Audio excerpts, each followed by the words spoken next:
Olá pessoal, eu sou Wallace Ferrari e hoje, pelo Aventuras na História, nós vamos contar a não tão conhecida participação de Hitler no sucesso do Fusca.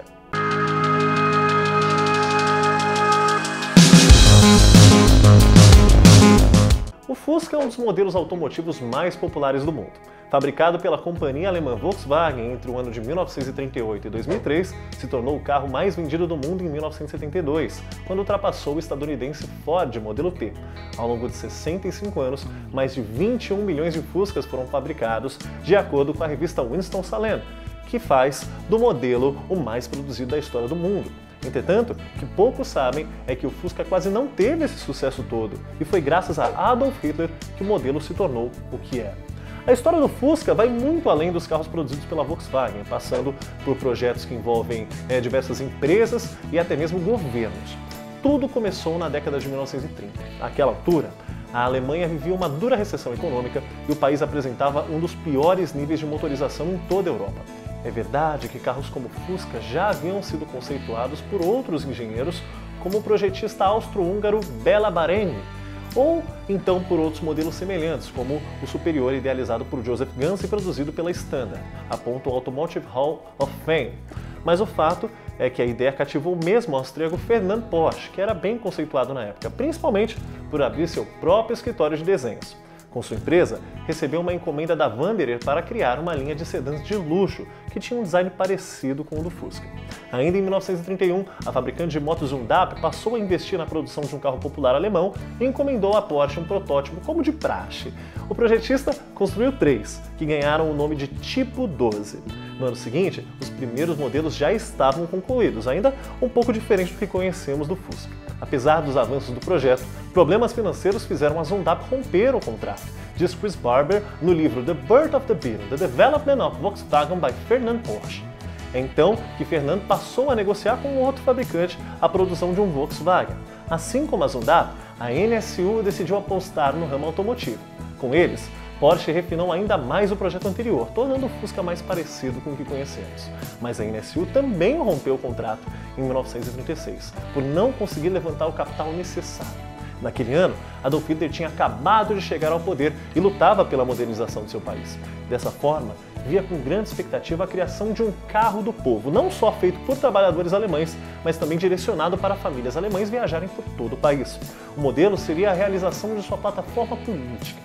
Assim, o Führer iniciou o projeto do veículo e recebeu propostas de 3 engenheiros: Joseph Ganz, Edmund Pumplett e Ferdinand Porsche. Como os 2 primeiros eram judeus, segundo Albert Miroz em The Volkswagen Beetle, Porsche pareceu a escolha mais óbvia, ainda mais pelo fato dele ser amigo de Jacob Wilhelm, assessor para assuntos automotivos de Hitler. Dessa forma, em 22 de junho de 1934, Hitler e a Porsche formaram um contrato para a produção do Fusca. Segundo matéria da Folha de São Paulo, o líder alemão havia estipulado que o modelo cumprisse algumas exigências específicas, como ser um automotivo robusto e econômico. Além do mais, o carro deveria ser capaz de levar 2 adultos e 3 crianças com comodidade, ou então 3 soldados e uma metralhadora.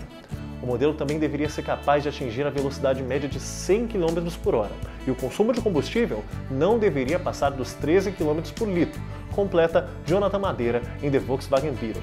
Em 1936, surgem os primeiros protótipos do veículo, que passou a ser produzido de fato 2 anos depois. Ganhou então o nome de KDW Wagen, uma sigla que significa Kraft durch Freude, ou seja, Força pela Alegria em tradução livre do alemão, que era o mesmo nome da associação que foi incumbida de vender um automóvel. Na ocasião, segundo a Folha, os veículos eram vendidos por meio de um consórcio. Cada cliente recebia uma cartela com selos e sempre que a mesma fosse preenchida, a pessoa tinha direito a um carro. Entretanto, com a explosão da Segunda Guerra Mundial, a produção de Fusca acabou sendo paralisada, visto que os veículos anfíbios e utilitários com fins militares se tornaram prioridade. Muitos deles, aliás, foram produzidos na fábrica do Fusca. Após o fim do conflito, em 1945, muitas coisas atreladas aos nazistas foram extinguidas, mas o Fusca não foi uma delas. O modelo caiu na graça dos ingleses, que entendiam que o veículo atendia às necessidades das forças aliadas. Assim, os britânicos retomaram sua fabricação. Posteriormente, o veículo também fez parte da reconstrução econômica da Alemanha, que passou a exportar o modelo no fim daquela década. Neste mesmo período, o Fusca ganhou uma nova imagem, a de besouro, apelido que acompanha o carro da Volkswagen até os dias atuais.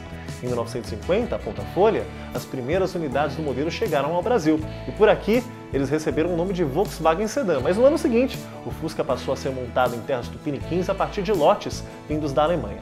Em 1953, haviam 1.200 unidades produzidas. O Fusca se tornou nacional mesmo em março daquele mesmo ano, quando a Volks alugou um galpão no bairro do Ipiranga, na zona sul de São Paulo. Naquela época, a fábrica contava com apenas 12 operários, que eram responsáveis pela produção do chamado Sedan 1200.